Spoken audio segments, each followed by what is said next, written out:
Hello everyone. आज हम पढ़ेंगे एनसीईआरटी बुक क्लास 7 हिस्ट्री का चैप्टर नंबर 1 और यह है part 2। Now we will start from page number 9, region and empire, क्षेत्र और साम्राज्य। Large states like those of the Cholas, chapter 2, Tughlaqs, chapter 3 and Mughals, chapter 4। यहाँ पर जो चैप्टर 2 है, तुगलक चैप्टर 3 और मुग़ल चैप्टर 4 जैसे बड़े बड़े राज्यों के अंतर्गत कई सारे क्षेत्र आ जाते हैं। तो इसमें दिल्ली के सुल्तान गयासुद्दीन बलबन जो हैं उनकी प्रशंसा में एक संस्कृत प्रशस्ति है जो उसमें एक विशाल साम्राज्य का शासक बताया गया है जो पूर्व में बंगाल गौड़ से लेकर पश्चिम में अफ़गानिस्तान के गजन तक फैला हुआ है और इसमें संपूर्ण जो दक्षिण भारत है द्रविड़ भी आ जाता है। गौड़ आंध्र, केरल, कर्नाटका, महाराष्ट्र और गुजरात आदि भिन्न भिन्न क्षेत्रों के लोग उनकी सेना के आगे जो हैं उनकी सेना के आगे रहते हैं। जो इतिहासकार हैं विजय अभियान के इन दावों को अतिशयोक्ति मानते हैं, मतलब उनकी अतिशयोक्ति मतलब उनका ज़्यादा होना मानते हैं। साथ ही वे यह समझने की कोशिश करने में भी लगे हैं कि शासक लोग इस उपमहाद्वीप के भिन्न भिन्न भागों पर अपने अधिकार का उल्लेख क्यों करते रहते हैं।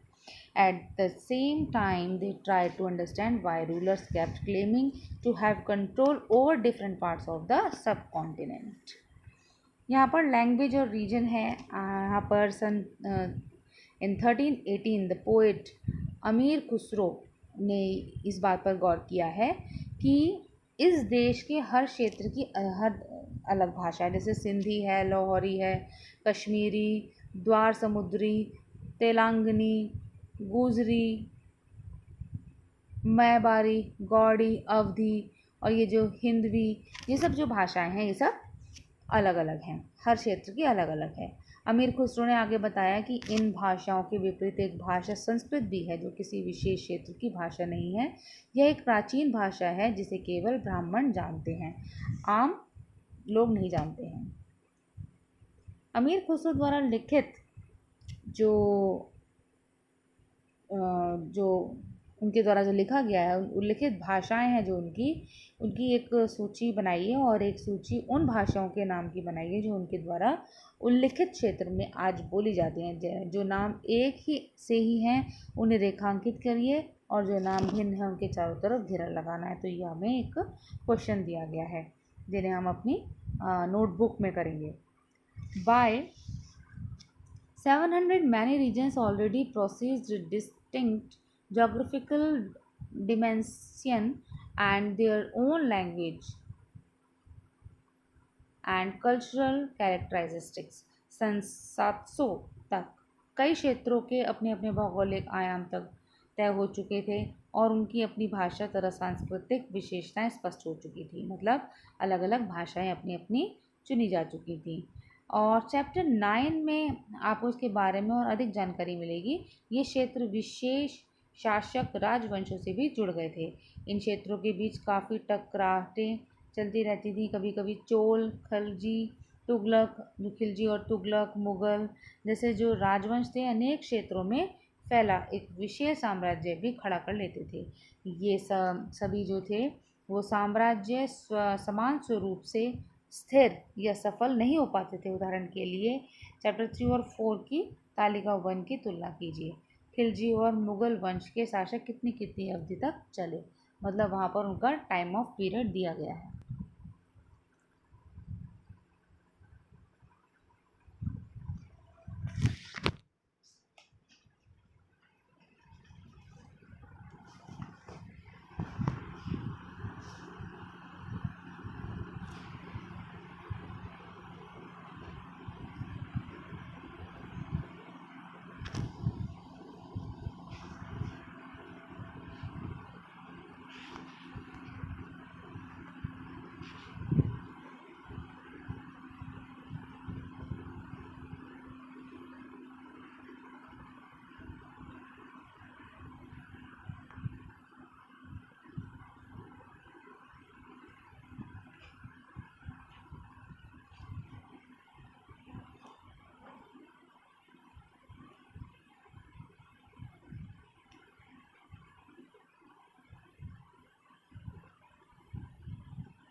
When the Mughal emperor declined in the 18th century, 18वीं सदी में मुगल वंश पतन के ढलान पर था।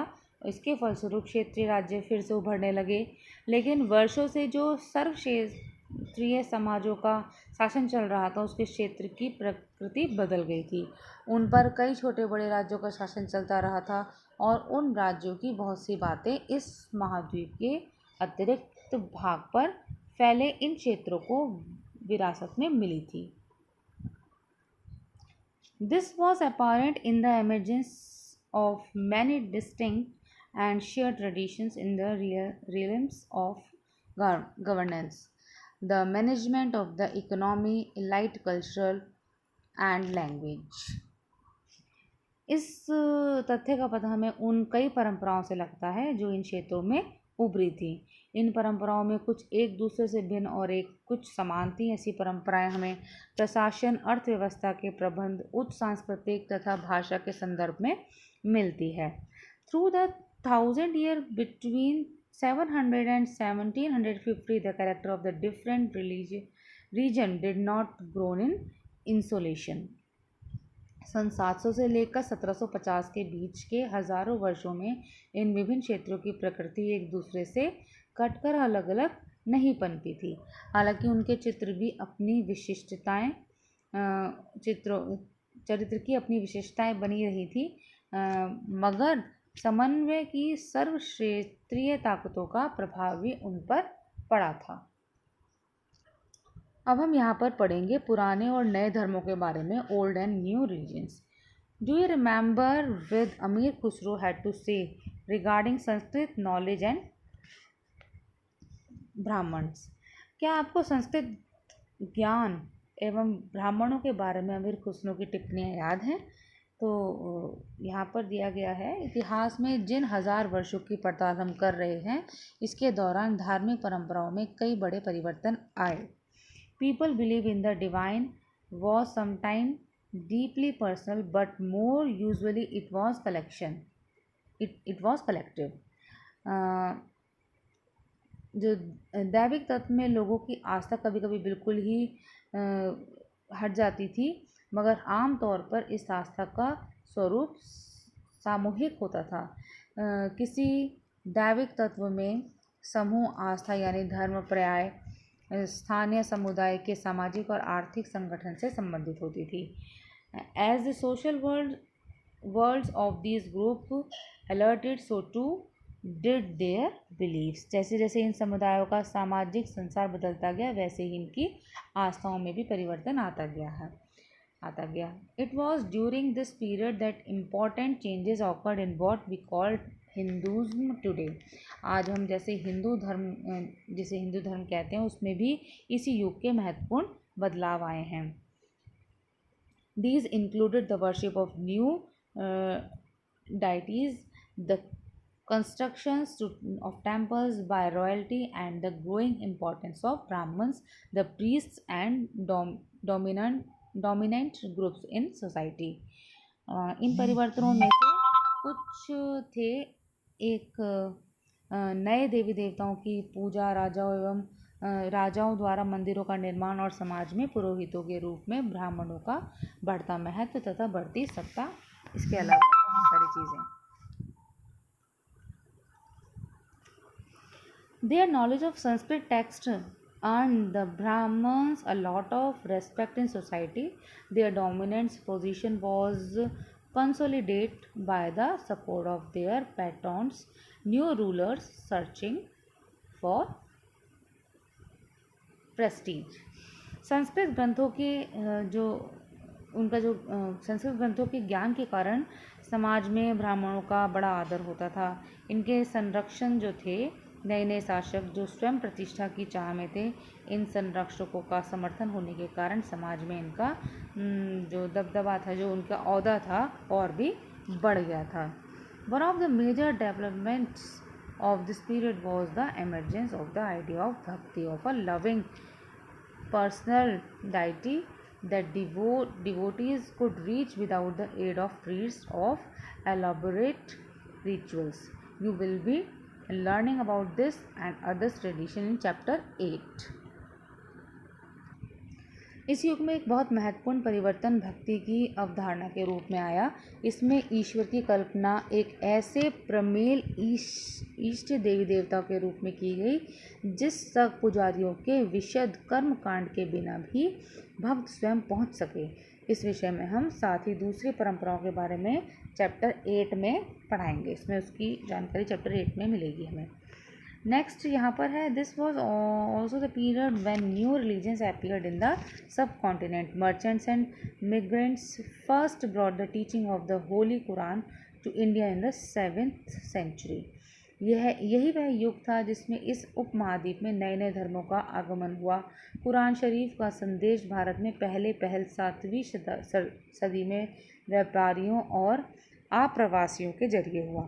मुसलमान कुरान शरीफ को अपना धर्म ग्रंथ मानते थे, केवल एक ईश्वर अल्लाह की सत्ता को स्वीकार करते थे, जिसका प्रेम, करुणा और उदारता अपने में आस्था रखने वाले हर व्यक्ति को गले लगाता है, चाहे उस व्यक्ति की सामाजिक पृष्ठभूमि कुछ भी रही हो।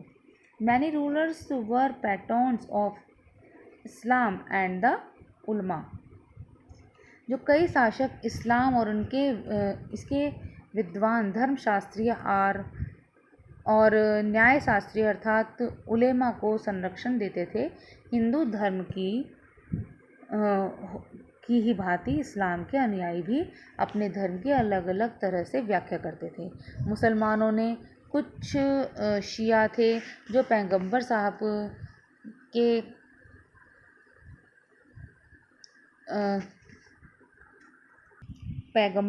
के वो हैं सन इन लॉ, मतलब दामाद। पैगंबर साहब के दामाद अली को मुसलमानों का विधि सम्मत नेता मानते थे। और कुछ सुन्नी थे जो खलीफाओं के प्रभुत्व को स्वीकार करते थे। इस्लाम के आरंभिक दौर में इस धर्म का नेतृत्व करने वाले खलीफा कहलाते थे और आगे भी इनकी परंपरा चलती रही।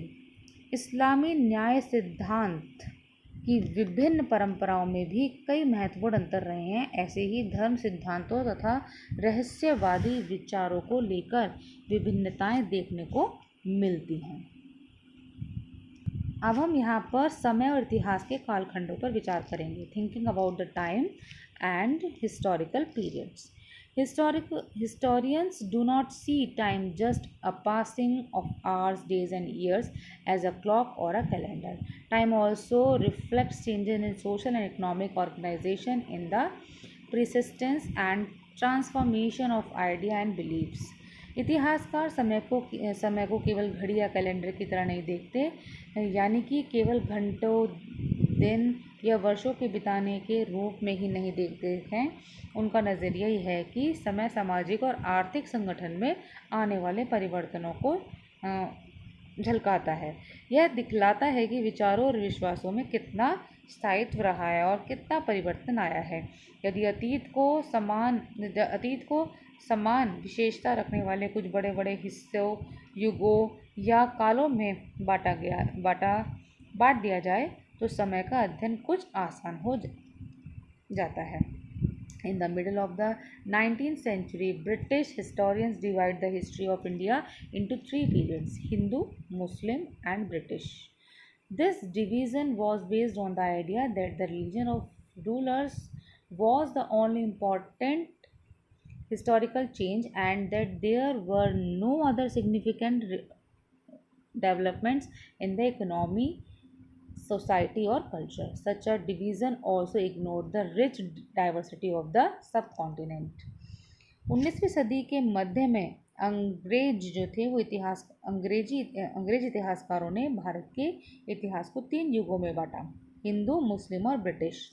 यह जो विभाग वो इस विचार पर आधारित था कि शासकों का धर्म ही एकमात्र महत्वपूर्ण ऐतिहासिक परिवर्तन होता है और अर्थव्यवस्था, समाज और संस्कृति में और कोई भी महत्वपूर्ण बदलाव नहीं आता। इस दृष्टिकोण से इस उपमहाद्वीप की अपार विविधता की भी अपेक्षा हो जाती थी। Few historians follow this periodization today. Most look to economic and social factors to characterize characterize the major elements of different moments of the past. The histories you read last year include a wide range of early society, hunter gatherers, early farmers, people living town and villages, and early empires and kingdoms. इस काल का जो विभाजन था, इस विभाजन को आज बहुत कम इतिहासकारी स्वीकार करते हैं। अधिकतर इतिहासकार आर्थिक तथा सामाजिक कारकों के आधार पर ही अतीत के विभिन्न कालखंडों की विशेषताएं तय करते हैं। पिछले साल आपने जो इतिहास पढ़े थे उनमें प्राचीन समाजों के कई प्रकार का समावेश था, जैसे शिकारी संग्राहक, प्रारंभिक दौर के कृषिकर्मी, शहरों और गांवों के निवासी और प्रारंभिक दौर के राज्य और साम्राज्य। इस साल आप जो इतिहास पढ़ेंगे उससे प्रायः मध्यकालीन इतिहास कहा जाता है। इसमें आपको कृषक समाजों के विस्तार, क्षेत्रीय और सामाजिक राज्यों के उदय, कभी कभी तो ग्रामवासियों और वनवासियों की कीमत पर, प्रधान धर्मों के रूप में हिंदू धर्म, इस्लाम धर्म के विकास और यूरोप से व्यापारी कंपनियों के आगमन के बारे में और विस्तार से जानकारी मिलेगी। These years of Indian history witnessed considerable change. After all, the 16th and the 18th century were quite different from the 8th or the 11th. Therefore, describing the entire period as one historical unit is not without its possible. Moreover, the medieval period is often concentrated with the modern period. Modernity carries with it a sense of material progress and intellectual advancement. This seems to suggest that the medieval period was lacking in the change of whatsoever. But of course we know this was not the case. Bharat के इतिहास के ये 1000 साल जो हैं वो अनेक बदलावों के साक्षी रहे हैं। आखिर 16वीं और 18वीं शताब्दी 8वीं और 11वीं शताब्दियों के काफ़ी भिन्न थी। इसलिए इस सारे काल को इस एक ऐतिहासिक इकाई के रूप में देखना समस्याओं से खाली नहीं है। फिर मध्यकाल की तुलना प्राय आधुनिक काल से की गई।